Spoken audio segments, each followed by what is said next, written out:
Elements of nation state system. What are the different elements that makes nation state system? पहले जो हमने factors discuss किए वो अवामिल दिया, वो फैक्टर्स दिया जिन्होंने नेशन स्टेट सिस्टम को मजबूत किया, जिसकी वजह से नेशन स्टेट सिस्टम ज़्यादा स्ट्रेंथन हुआ, उसने ज़्यादा दवाम हासिल किया। अब जब एक नेशन स्टेट सिस्टम बनता है तो एक नेशन स्टेट सिस्टम में कौन से एलिमेंट्स होने चाहिए? आखिर किस बेस पे आप एक स्टेट को नेशन स्टेट कह सकते हो? एक कंट्री अगर एक स्टेट कहलाती है तो उसमें कौन से ऐसे एलिमेंट्स मौजूद होने चाहिए जिनकी वजह से वो कंट्री या वो रीजन एक स्टेट कहला सकता है? So there are 4 elements of a nation state system. वो कौन से एलिमेंट्स हैं? कुछ आप पहले से जानते हैं, मुझे इल्म है कि आपको इसका आंसर कुछ आता होगा, कुछ लोगों को सारा आता होगा। So the first element in nation state system is, इसका ऑर्डर कोई जरूरी नहीं है, ऑर्डर इसका कोई भी हो सकता है, लेकिन these 4 factors are really very important that makes a state. Number 1 is sovereignty. आप पहले भी इसको पढ़ चुके हैं। वेस्टफैलिया के बाद जो रियासतें थी they were called states, they were called nation states because they got sovereignty. So sovereignty is the first element, or you can say one of the 4 elements. The second element is,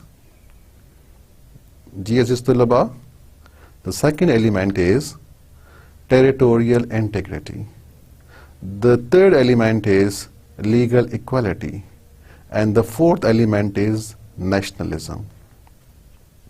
ये 4 वो अनासिर हैं जो कि एक nation state system के लिए ज़रूरी है और उसके बगैर वो नेशन स्टेट सिस्टम नहीं कहला सकता। आइए उनको तफसील से पढ़ते हैं। The first is sovereignty. The question is, what is sovereignty? Let's understand what is sovereignty. So can you tell me what is sovereignty? हाकिमियत आला, इक्तिदार आला से क्या मुराद है? जवाब इसका बहुत आसान है। Sovereignty is supreme power. According to Bodin, Bodin एक political philosopher है, he is also called the father of modern concept of sovereignty. Sovereignty का जो जदीद नजरिया है तो Bodin उनके बानी में आता है। तो Bodin के मुताबिक sovereignty is the supreme power. वैसे भी sovereignty is the supreme power. It's the highest power in a state. एक ऐसी पावर जिससे ऊपर कोई पावर नहीं हो। So according to Bodin, it's the supreme power over citizens and subjects unrestrained by law. एक ऐसी पावर है लोगों के ऊपर और जितने भी उसमें सब्जेक्ट्स हैं, बाकी लोग हैं और बाकी ऑर्गेनाइजेशंस हैं, बाकी एसोसिएशंस हैं, उन सारों के ऊपर उसकी पावर मौजूद है और इसकी पावर को कम नहीं किया जा सकता, इसकी पावर को कंट्रोल नहीं किया जा सकता, क्योंकि सॉवरेन की पावर बहुत ज़्यादा है, उसकी पावर कानून से भी ज़्यादा है। So sovereignty is the supreme power of the state. Even sovereign ही कानून बनाता है, तो power of the sovereign to make law, so he has got full power, he has got full authority. Other definition of sovereignty is it's the supreme will of the state. ये एक रियासत की एक मर्जी है, उसका डिसीजन है, उसकी विल, उसकी पावर है, वो जो कुछ चाहे उसको इन्फोर्स कर सकता है, उसको इम्प्लीमेंट कर सकता है, उसके फैसलों को कोई रोक नहीं सकता। जो उनकी सुप्रीम विल है, सुप्रीम डिसीजन है, जो उसके फैसले हैं स्टेट्स किया, तो वो सॉवरेनिटी है। This is according to Willoughby. So we can say that sovereignty is the absolute, unrestrained, supreme authority to make law and enforce it. एक ऐसी अजीम कुव्वत है, एक ऐसी ज़बरदस्त पावर है जो कि अनरिस्ट्रेन है, आप उसकी पावर को कम नहीं कर सकते, और ये एब्सोल्यूट है, ये मुतलक है, और ये लॉ भी बना दी है, और इसकी पावर्स कभी ख़त्म नहीं हो गया। जब तक स्टेट है तो उसमें सॉवरेंटी मौजूद है, सॉवरेंटी नहीं होगी तो स्टेट खुद ब खुद अपने वजूद खो देगा। A state which is not sovereign cannot make treaty or become member of international organization। क्योंकि अगर एक स्टेट सॉवरेन नहीं है तो वो कैसा मुआहदा कर सकता है? मुआहदा तो आप एक पावरफुल बंदे के साथ करते, एक पावरफुल एजेंसी के साथ करते हो। अगर किसी एजेंसी के साथ पावर ही नहीं है तो you will not make a treaty with that particular agency. तो अगर एक स्टेट सॉवरेन है, उसके साथ पावर है, तब आप उसके साथ मुआहदे कर सकते हैं, क्योंकि वो अपने मुआहदों की पास कर सकता है, उसको इन्फोर्स कर सकता है। और इसी के साथ अगर कोई स्टेट सॉवरेन नहीं है तो it can not become a member of international organization. Even UN में भी अगर आप एक मेंबर बनना चाहें, एक स्टेट मेंबर बनना चाहें, तो उसके लिए लाजिम है कि वहाँ पे सॉवरेंटी मौजूद हो, वरना वो यूएन का मेंबर नहीं रह सकता और ना हो सकता है। Now the question is, can there be 2 or more sovereign in a state? क्या पॉसिबल है कि एक रियासत में एक से ज्यादा पावर्स हों, एक से ज्यादा हाकिमियत हो, एक से ज्यादा इक़्तिदार आला मौजूद हो? क्या ऐसा पॉसिबल है? नहीं, ऐसा पॉसिबल नहीं है। एक स्टेट में सिर्फ एक ही सॉवरेन हो सकता है। So only one sovereign exist in a state. एक स्टेट जहां पे 2 सॉवरेन हो तो वो पॉसिबल ही नहीं है, क्योंकि दोनों में अल्टीमेटली एक कंपटीशन होगा, दोनों में एक रेस होगा, दोनों में कन्फ्लिक्ट होगा, और कन्फ्लिक्ट की वजह से एक पावरफुल हो जाएगा। तो जो पावरफुल है वो सॉवरेन है। ये बिल्कुल आप इसकी एग्जांपल अपने मज़हब इस्लाम से ही ले लिया कि जिस तरह कायनात में एक खुदा है और एक से ज़्यादा नहीं हो सकते, इसलिए कि अगर एक से ज़्यादा खुदा होते तो कायनात का निज़ाम दरहम बरहम हो जाता। हाकिमियत आला सिर्फ अल्लाह की ज़ात के पास है, and beside Allah there is no sovereign, and that's why the universe exist, because only Allah controls the whole universe, and not only the whole universe but all universes and all worlds. तो इसी तरह एक रियासत में भी 2 बादशाह नहीं हो सकते, उनमें भी 2 हाकिमियत आला, 2 इक़्तिदार आला नहीं हो सकते, वरना स्टेट का निज़ाम दरहम बरहम हो जाएगा। इसी के साथ सॉवरेनिटी की बाकी जो फीचर्स हैं तो वो ये हैं कि sovereignty is indivisible and inalienable. Sovereignty is indivisible and inalienable. What we mean by this?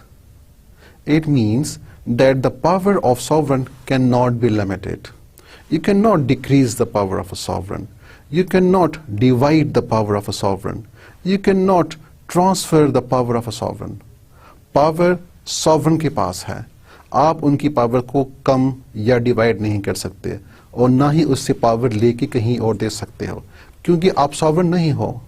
Sovereign तो कोई और है। तो जिसके पास सॉवरेन है, आप कैसे उनसे पावर को ट्रांसफर कर सकते हो? तो power can not be transfer from the sovereign, because he has all the power, he has all the authority. आपके पास तो पावर नहीं है। According to Morgenthau, the concept of divisible sovereignty is illogic and politically अनफिजिबल।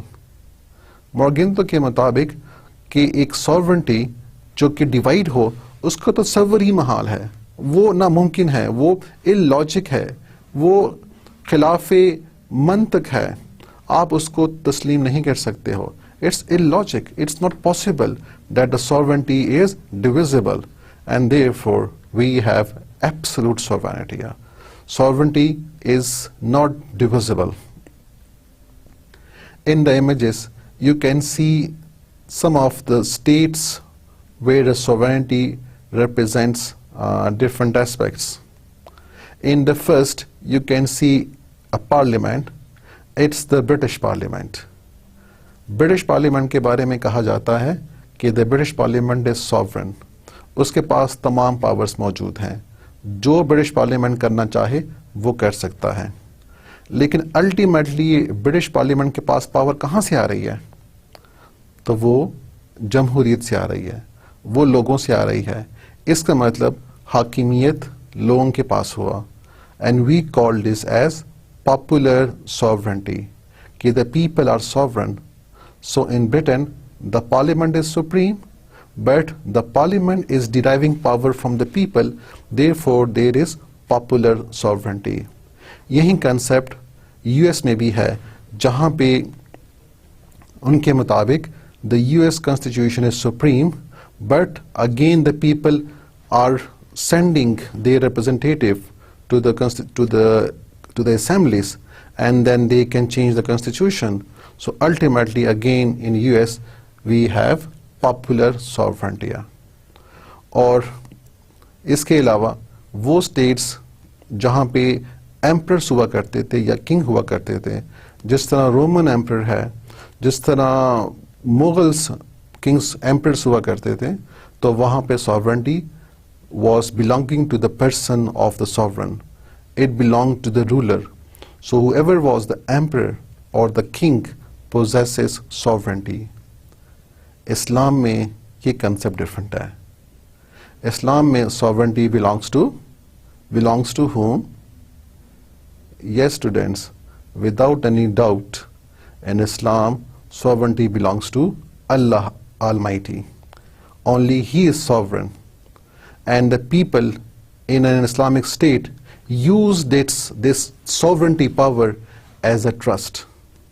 अगर इस्लामी रियासत है तो वहाँ पे जितनी भी पावर्स यूज़ की जाती हैं, तो तसव्वुर उसका ये है कि उसको एक मुक़द्दस अमानत समझ के यूज़ किया जाता है, और बाकी सारी की सारी पावर्स अल्लाह के पास हैं। And he is the Lord of the Kings. जितने भी सॉवरन हैं वो उन सारों का सॉवरन है। My next question is absolute sovereignty possible?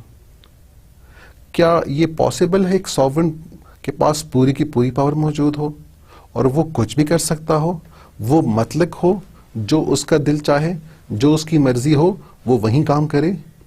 क्या उनके फैसलों पे आप कोई कदगन लगा सकते हैं? क्या आप उनके फैसलों को चेंज कर सकते हैं?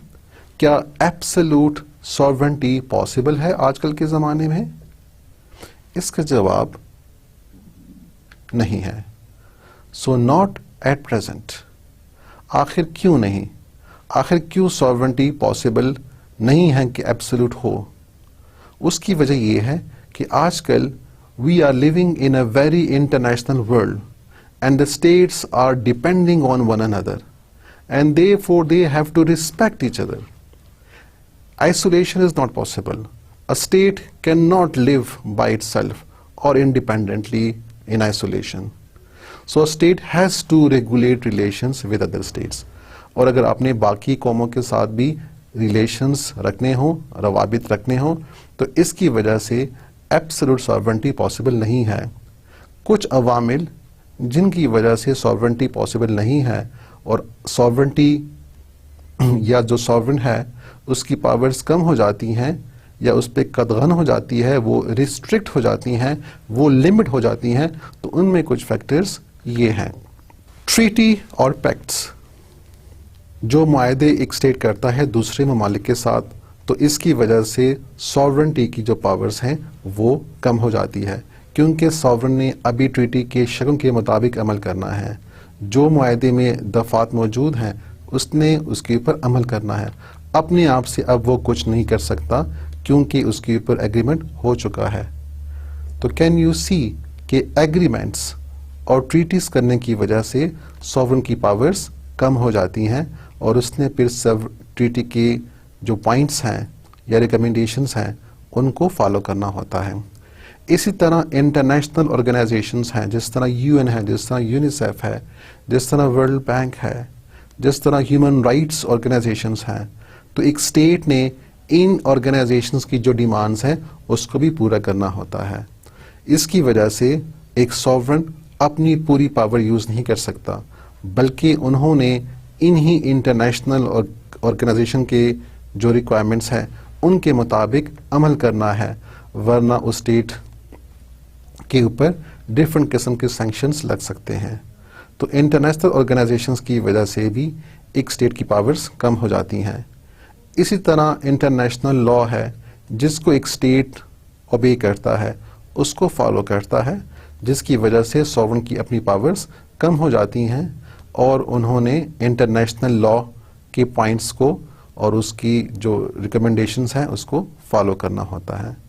इसी तरह एक सॉवरेन पब्लिक ओपिनियन के खिलाफ नहीं जा सकता, स्पेशली अपने पब्लिक ओपिनियन और उसके बाद वर्ल्ड पब्लिक ओपिनियन। तो जो राय आमा होगी सॉवरेन ने उसी राय आमा के मुताबिक फैसला करना है और उसी के मुताबिक अपनी पॉलिसी बनानी है, वरना इसका नतीजा डिफरेंट काइंड ऑफ अपोजिशन हो सकता है and there would be resistance. So as a result this powers of sovereigns are restricted. और इसी तरह रियासत में डिफरेंट किस्म की प्रेशर ग्रुप्स भी मौजूद हैं, जिसमें रिलीजियस ग्रुप्स हैं जो कि सॉवरेन की पावर्स को कम करते हैं और एक सॉवरेन उनकी ख्वाहिशात के मुताबिक अमल करेगा। इसी तरह ट्रेड एसोसिएशंस हैं, इस तरह बिजनेस फोरम्स हैं, इस तरह सोशल एसोसिएशंस हैं। So a sovereign has to keep all these pressure groups in the mind and then he will act. So these few factors can restrict the power of a sovereign. So at present the concept of absolute sovereignty does not exist, and we will discuss the second element, which is territorial integrity. Territorial integrity relates to the land. आखिर एक रियासत में लोग रहेंगे, क्योंकि अगर ज़मीन नहीं है, अगर टेरिटरी नहीं है तो लोग कहाँ रहेंगे? So in the territorial integrity we will discuss why it is important, because the people, the dominant people, the nation needs a land to live, and therefore this is one of the important element of a state. अगर एक state में land नहीं होगा तो वो कैसे वजूद में आएगा? How will you determine a state? And therefore this is very much needed. A nation needs a state to live, it needs territory. जिस तरह एक फैमिली को हाउस की ज़रूरत होती है, एक फैमिली को घर की ज़रूरत होती है, जिसके लिए वो प्लाट लेते हैं और फिर उसके ऊपर अपनी बाउंड्रीज मुतय्यन करते हैं और फिर उसके ऊपर अपना घर बनाते हैं, the same thing happens with the state as well. The people, the group of people now, there are many groups now, so they need a land, and then they make the boundaries, and then they start developing their country and their states, just like a family. So a state is a larger family. Nation-state system will exist if the integrity of the territory continue. अब एक state system तो उस वक्त कायम रह सकता है जब उसकी जो हदूद हैं, जो उनकी बाउंड्रीज हैं, जो उसकी टेरिटरी है, वो कायम रहे, वो चेंज ना हो। ऐसा ना हो कि वो अपनी टेरिटोरियल इंटीग्रिटी को लूज कर दिया। अगर ऐसा होता है, remember the state would lose its status of a state, and therefore it will not to be called a state. So remember, no land, no nation. No land, no state. जब तक land है, so you have a state. Despite the facts that there are many things which also need to be present, but territory is one of the important element. A nation thus protects its own territory and safeguard its integrity. हर कौम चाहती है कि वो जो रियासत है उनकी, जिनमें वो रहते हुआ, उसकी हदूद, उसकी जो जोग्राफियाई हदूद हैं वो बरकरार रहें और बाहर से कोई इंटरफेरेंस ना हुआ, और उसके लिए वो फारमोस्ट कोशिश करती है। अपनी जितनी भी उनकी एफर्ट्स हैं, जितनी उनकी स्ट्रगल है, वो सारी की सारी इसी इम्पॉर्टेंट इंटरेस्ट के लिए यूज़ होती है कि to protect one's own land. It does not like interference in its internal affairs. एक रियासत और वहाँ के जो लोग हैं वो कभी अपने अंदरूनी मामलात में दखल अंदाजी नहीं चाहेंगे कि कोई भी स्टेट बाहर से उनके मामलात में दखल अंदाजी करे, उनकी टेरिटरी के अंदर ना आए, क्योंकि उनके अपने मामलात हैं। जिस तरह एक फैमिली है, एक फैमिली अपने अंदरूनी मामलात को खुद डील करती हैं और दूसरे किसी के इंटरफेरेंस को बर्दाश्त नहीं करती और नापसंद करती है, इसी तरह स्टेट भी है। स्टेट के जो लोग हैं, they want to solve their problems by themselves, they do not want other peoples from outside to come and solve their problems. They have the ability to solve their internal problems. And similarly, the people would not like to interfere in the internal affairs of other state. अगर आप खुद पसंद नहीं करते कि कोई आपके state के अंदर दखल अंदाजी ना करे, तो ऑन द सेम प्रिंसिपल लोग ये भी नहीं करेंगे कि वो किसी और स्टेट के अंदरूनी मामलात में दखल अंदाजी करें। असूल वही है कि जियो और जीने दो। So this means that if you want to live, so you let others live and you don't interfere in their internal affairs. And on the same principle, the state also likes to be protected against external threats. जो बाहर से खतरात हैं वो उससे भी अपने आप को बचाता है, क्योंकि अगर बाहर से कोई हमला होता है, कोई स्ट्रेटजीज डेवलप होती हैं, उनके ऊपर हमला को इन्फोर्स किया जाता है, तो इस सिलसिले में एक स्टेट अपने आप को डिफेंड करता है, अपनी टेरिटरीज को, अपनी हदूद को उसकी हिफाजत करता है। So this is how a state would protect it's territorial integrity. And similarly they don't have to use force against other nation. They don't have to use the threats and don't have to resort to military strategies against other states. Remember, they have to abstain from the use of force to solve interstate problems. अगर दो रियासतों के बीच में problems हैं, so they do not have to resort to war. आखिर problems हैं तो जंग नहीं करनी। आखिर जंग क्यों करें?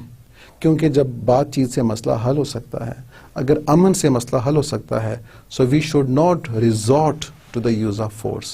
So this is what a states should do. They should protect their territories and they should avoid the use of force. They should avoid the use of threats. And similarly, they have to respect international law. They have to respect international boundaries. किसी दूसरे की इन boundaries पे limits नहीं लगानी, उसको cross नहीं करना, but you have to respect the boundaries of other states. If you respect the boundaries of other states, remember other state will respect the boundary of yours, and therefore there would be a peaceful coexistence. So use of peaceful means to solve the problems, and this would safeguard the territories. अब question ये है कि what are the peaceful means? What are those strategies which you can use to solve the problems very peacefully? तो उनमें कौन कौन से strategies आते हैं? जी, उनमें diplomacy आती है, the use of diplomatic officials. You can make negotiations and observance of international law. जो इंटरनेशनल लॉ एग्जिस्ट करता है उसी के मुताबिक अमल करना, उससे हेल्प लेना, जो इंटरनेशनल लॉ में प्रिंसिपल्स मौजूद हैं उसको फॉलो करना. So by this you can avoid threats and you can avoid different types of wars. और इसी के साथ you can take the help of international organisations. Remember, अगर प्रॉब्लम सॉल्व नहीं हो रहा, you can means the state can put the problems in front of the international organization like UN and ask them to solve the problems, and then the world countries can discuss that and can solve the problems if it is really a threat to the world peace. The third element that is necessary for a nation state system is nationalism. Nationalism को कौमपरस्ती भी कहते हैं. Again question है, what is nationalism? हमने इस term को काफ़ी दफ़ा डिस्क्राइब कर ली है, काफ़ी दफ़ा एक्सप्लेन भी कर लिया है, और अब यहाँ पे एक रिवीजन ही इस टॉपिक की दोबारा होगी. So nationalism is a concept of common identity based on ethnic, cultural and linguistic foundations. एक ग्रुप ऑफ पीपल में कुछ ऐसे मुश्तरक अक़दार जो कि बेस्ड करती हो नस्ली बुनियादों पे, सकाफ़ती बुनियादों पे और लिसानी बुनियादों पे. So based on these criteria कि एक ग्रुप ऑफ पीपल में, एक लोगों के ग्रुप में अगर ये चीज़ें मुश्तरक हों कि या तो उनमें नस्ली बुनियादों पे वो मुश्तरक हों, या वो लिसानी बुनियादों पे मुश्तरक हों, या उनका कल्चर एक हो, तो इस बुनियाद पे वो जो ग्रुप बनता है, that's basically a nation. And then this nation produces the feeling of nationality. So this nationalism emerged from that group. According to Snyder, जिसको हम पहले भी डिस्कस कर चुके हैं, it's a condition of mind, feeling or sentiment of a group of people living in a geographical area, speaking a common language, possessing a literature in which the aspiration of nations have been expressed, attached to common traditions and common customs. काफ़ी comprehensive definition है. Snyder कहता है कि nationalism is a condition of mind, जहन की वो कैफियत है, वो एहसासात हैं एक ग्रुप के जो ग्रुप के अंदर जन्म लेती हैं. आखिर ग्रुप के अंदर ये एहसासात क्यों जन्म लेती हैं, क्यों ये जहनी कैफियत पैदा होती है? इसीलिए कि उनमें कुछ कदरें मुश्तरक हैं. वो कदरें कौन सी हैं कि वो या तो एक जियोग्राफिकल एरिया में रह रहे हों, एक साथ रह रहे हों, एक ही फैमिली के बाशिंदे हों, एक ही रीजन के लोग हों, स्पीकिंग अ कॉमन लैंग्वेज, जिनकी लैंग्वेज मुश्तरक हो, आपकी ज़ुबान अगर एक हो. Remember, it produces love, it produces a sense of attachment towards the group. And again this group may have a literature. In group का अपना एक अदबी विरसा हो जिसमें इस कौम की सकाफत और उनकी जो रिवायात हैं उनकी अक्कासी होती हो. So this kind of group then will produce a feeling, and that feelings and aspirations would be called nationalism. The spirit of nationalism unites the people to strive collectively for common aims and interest. जब ये spirit पैदा होती है, remember it has a very strong binding force. It is a bond. ये लोगों को एक साथ कर लेती है, उनको सीमेंट कर लेती है, उनको एक बॉडी बना देती है. So the spirit of nationalism is very important for the unity and strength of a nation. हम पहले भी डिस्कस कर चुके हैं कि किस तरह उन ममालिक में जहाँ पे मुख्तलिफ़ किस्म की नेशनलिटीज़ थी, जहाँ पे मुख्तलिफ़ कौमें थीं, कौन सी रियासतें थीं वो, क्या आप कुछ बता सकते हैं? जिस तरह ऑटोमन एम्पायर, जिस तरह बैल्कन स्टेट्स, जिस तरह रशिया, तो ये वो रियासतें थीं जिनमें काफ़ी ज़्यादा कौमें आबाद थीं, और ये कौमें आपस में मिल किया इन्होंने एक ग्रुप बनाया, and they strive for independence and finally they got freedom. So nationalism is also responsible for freedom. Many freedom movements are led by nationalistic forces. Some other examples where nationalism played a great role in freedom and independence are revolution in Russia and then Pakistan. Remember, Pakistan was also got on the name of Islam, but behind that ideology we have Muslim nationalism, क्योंकि मुसलमान एक कौम है, और which is different from India, which is different from Hindus. So there are two nations in subcontinent, one is Hindu and the second is Muslim. And as a result of Muslim nationalism, they strived, they struggled together, and finally we got Pakistan. इसी तरह China में भी revolution आया है because of their strong nationalism, and then through their ideology for communism, and then they brought independence in 1949. The third element, which is an element of a nation state system is legal equality. जब आपको equality का status दिया जाए, मसावी दर्जा दिया जाए, क्योंकि states बड़े भी हो सकते हैं, स्टेट्स स्मॉलर भी हो सकते हैं. So the first question is, what is legal equality?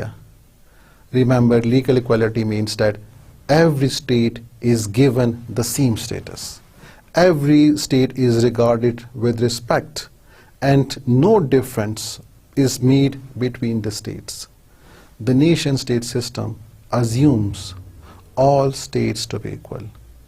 जितने भी states हैं ये equal हैं, even कानून की निगाह से भी है और अखलाकी लिहाज से भी है. Remember, they may differ in population, they may differ in area, they may differ in economic condition, they may differ in military power, but still all the states are equal in the international world. All the states are enjoying the same respect in the international relations. हालांकि ऐसे ममालिक भी हैं जो कि काफ़ी smaller हैं, जो कि आलमोस्ट एक शहर जितना पाकिस्तान का एक शहर है उतने भी ममालिक हैं. ऐसे ममालिक भी हैं जिनकी पॉपुलेशन सिर्फ चंद हज़ार है, जबकि इसके मुकाबले में ऐसे अक़वाम भी हैं, ऐसे कंट्रीज़ भी हैं जिनकी पॉपुलेशंस बिलियंस में हैं, जिस तरह इंडिया है, जिस तरह चाइना है. लेकिन दोनों को इक्वल स्टेटस दिया जाता है. In international relations, both will be having the same status and they will be having the same vote. If they are voting for any decision, remember their vote would be counted as the same.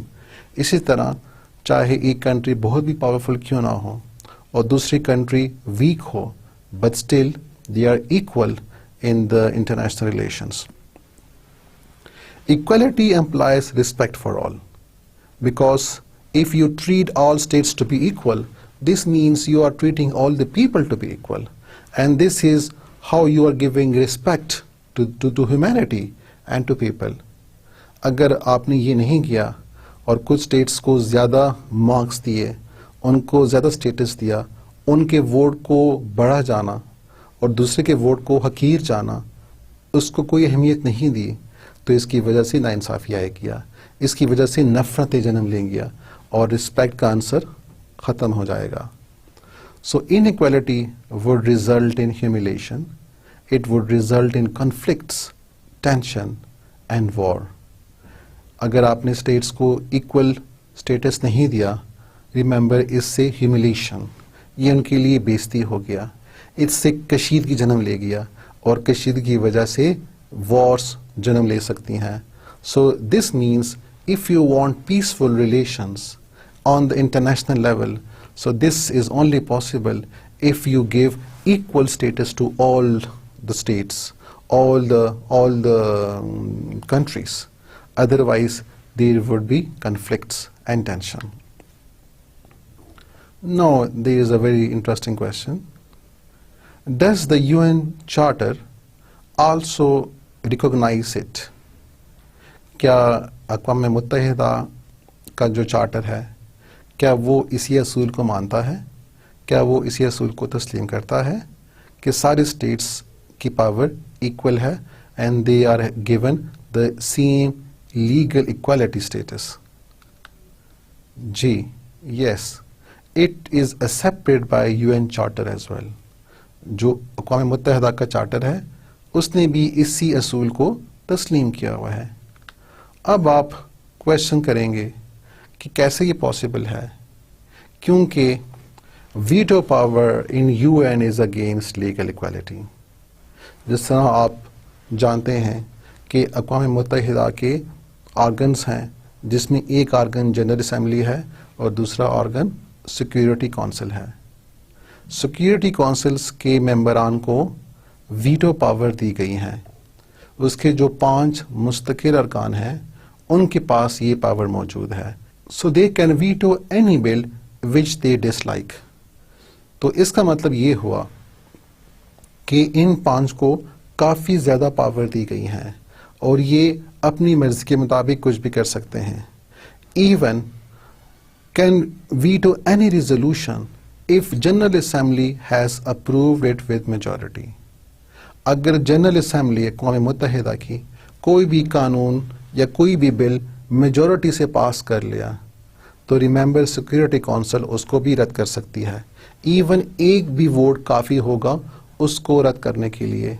इस power को veto power कहते हैं, जो कि लोगों के मुताबिक, मुफक्किरीन के मुताबिक ये इक्वालिटी स्टेटस के खिलाफ है, ये उसके असूलों के मुनाफी है। इसीलिए कि आपने 5 स्टेट्स को इतनी ज़्यादा पावर दे दी है, उनको इतनी स्पेशल प्रिविलेज दे दी है कि वो पूरी दुनिया की ओपिनियंस को रद्द कर सकते हैं।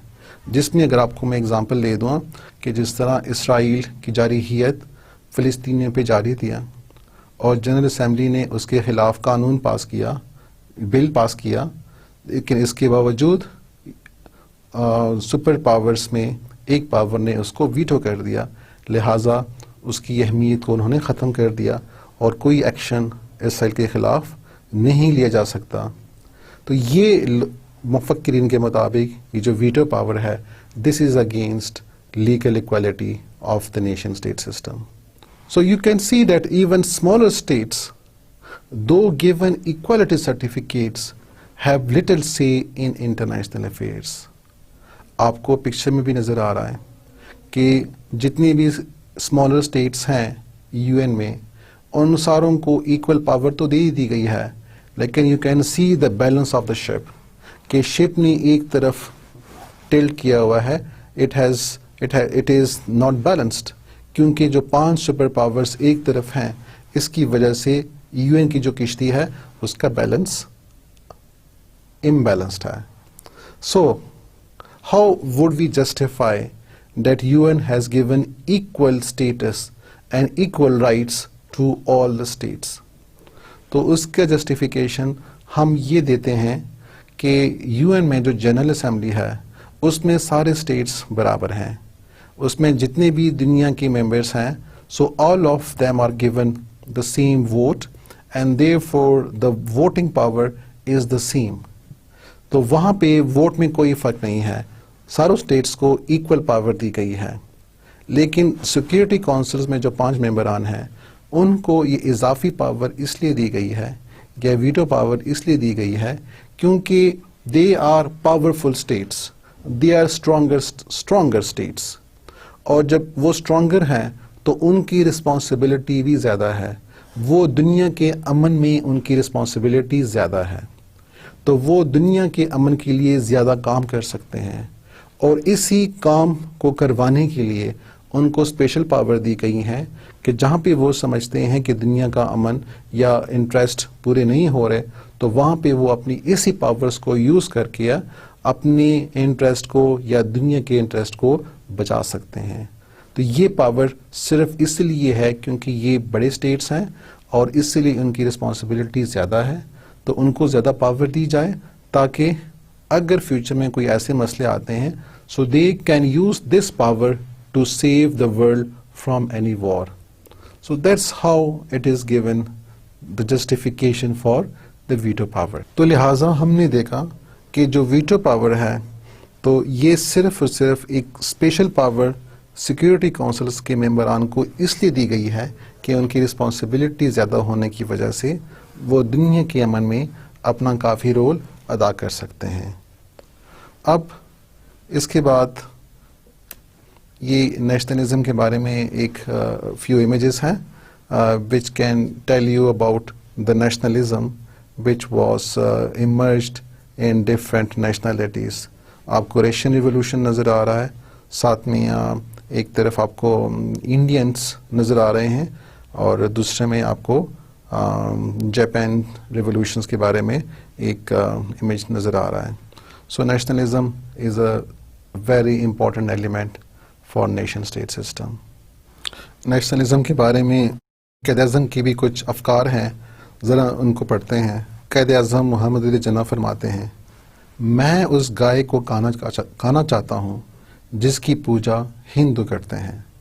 मुसलमानों की हिंदुओं के साथ किसी मामले में कोई मुमासलत नहीं, सिवाय इस बात के कि दोनों बरतानिया के ग़ुलाम हैं। So this give us the difference between the Hindus and Muslims, and Jinnah is advocating this because he is convincing the British that Hindus and Muslims are different, and they are so different कि वो जिस गाय को पूजना चाहते हैं तो मुसलमान उसी गाय को खाना चाहते हैं. So you can see the difference in the two nationalities. इसी तरह उन्होंने ये भी फरमाया, हकीकत ये है कि ये दोनों मज़हब नहीं बल्कि एक दूसरे से मुख्तलिफ दो माशरती निज़ाम हैं, और मुत्तहिदा कौमियत एक ऐसा ख्वाब है जो कभी शर्मिंदा ताबीर नहीं हो सकता. एक और जगह पे उन्होंने फरमाया, पाकिस्तान उस दिन वजूद में आ गया था जिस दिन हिंदुस्तान की सरजमीन पर पहला हिंदू मुसलमान हुआ था. So these were a few expressions of Jinnah that were led to the Muslim nationalism, and finally it made a struggle to get Pakistan. Now, as we discuss the nationalism, let's discuss what are some of the dangers of nationalism. Remember, अगर nationalism के फ़वाइद हैं तो इसके कुछ नुकसानात भी हैं. इसके नुकसानात में एक आपको नज़र आ रहा है. एल्बर्ट आइंस्टाइन कहते हैं कि nationalism is an infantile disease, it is measles of Mankind. ये बच्चों की तरह एक बीमारी है और ये इंसान के लिए खसरा है. So this is what is the view of Einstein. Let's see if there is any other danger of nationalism. Remember, nationalism is very dangerous in respect of a few aspects. Number one, it is responsible for intolerance. अदम बर्दाश्त के लिए ये जिम्मेदार है, क्योंकि जहाँ पे nationalism आता है तो वहाँ पे लोगों में अदम बर्दाश्त का मादा पैदा होता है. तो जहाँ पे नेशनलिज्म आता है वहाँ पे उनमें अदम बर्दाश्त का मादा पैदा होता है, और जिसकी वजह से लड़ाइयाँ जन्म लेती हैं. It creates hatred towards other nations and ethnocentrism. It is responsible for war and destroying world peace. क्योंकि ज़ाहिरी बात है कि जिन ममालिक में मुख्तलिफ कौमें रहती थीं, तो जब एक कौम में आज़ादी का जज्बा जन्म लेता है, आज़ादी की उमंग पैदा होती है, तो उसने दूसरी कौम के साथ लड़ना होता है. इसी तरह उसको आज़ादी मिलती है. रिमेंबर, आज़ादी प्लेट में नहीं मिलती. आज़ादी के लिए आपको स्ट्रगल करनी होती है, आपको जद्दोजहद करनी होती है. और इसीलिए जहाँ पे नेशनलिज्म आता है तो हर एक अपने आप को बेहतर समझता है दूसरी अक़वाम से, दूसरे कौमों से, जिसकी वजह से नफ़रत पैदा होती है. इसकी वजह से एथनोसेंट्रिज्म पैदा होता है. एथनोसेंट्रिज्म मीन्स कि you love your self, you love your culture. अपने सकावत से मोहब्बत करना, अपने ही लोगों से मोहब्बत करना, उन्हीं के साथ अटैच्ड होना और दूसरों को हकीर जाना, जो दूसरे अक़वाम हैं उनको नीची निगाह से देखना. So this is again some of the dangers of nationalism, and as a result, according to Hayes, nationalism is a curse and nothing but a curse. Hayes तो इतने दिल बर्दाश्ता हैं कि वो कहते हैं कि नेशनलिज्म लानत है और लानत है. तो लिहाजा ये नेशनलिज्म दोनों खूबियाँ रखता है. इसके फ़ायदे भी हैं, इसके नुकसानात भी हैं. So nationalism has both merits as well as demerits. Brogan referred to nationalism as this greatest constructive destructive force. According to Brogan, वो इसको the greatest destructive constructive force कहता है, कि वो इसको तखरीबी भी कहता है, वो इसको तामीरी भी कहता है, कि इस फोर्स के अंदर, ये जो अजीम फोर्स है, इसके अंदर दोनों सिफात मौजूद हैं. इसके अंदर डिस्ट्रक्शन की सिफात भी मौजूद है, इसके अंदर कंस्ट्रक्शन की सिफात भी मौजूद है. So both of these elements can be produced by nationalism. Remember, nationalism itself is neither moral nor immoral. ना तो ये अखलाकी है ना गैर अखलाकी है. नेशनलिज्म एक न्यूट्रल है. It's neutral by itself. If misused then lead to tyranny and war. अगर आप इसको गलत इस्तेमाल करेंगे तो रिमेंबर, इससे टायरनी, इससे शिद्दत पैदा हो सकती है, इससे जंगी जन्म ले सकती हैं. लेकिन अगर आपने इसको पॉजिटिवली यूज किया, if used constructively, then it's a source of unity, it's a source of strength, it's a source of community service. तो ये फिर काफ़ी काम कर सकती है, ये इत्तेफाक पैदा कर सकती है, ये लोगों को काम के लिए उबार सकती है, उनसे मुख्तलिफ किस्म के डिफ़िकल्ट काम करवा सकती है. So it has both positive and negative aspects. तो लिहाजा being humans, we should try that we should use nationalism concept with care, and the state should pursue it with care, because we have to respect other. So we should have tolerance towards others. Otherwise, nationalism can be a very destructive force as well. So this means that it has both the characteristics. With this, we come to the end of this unit.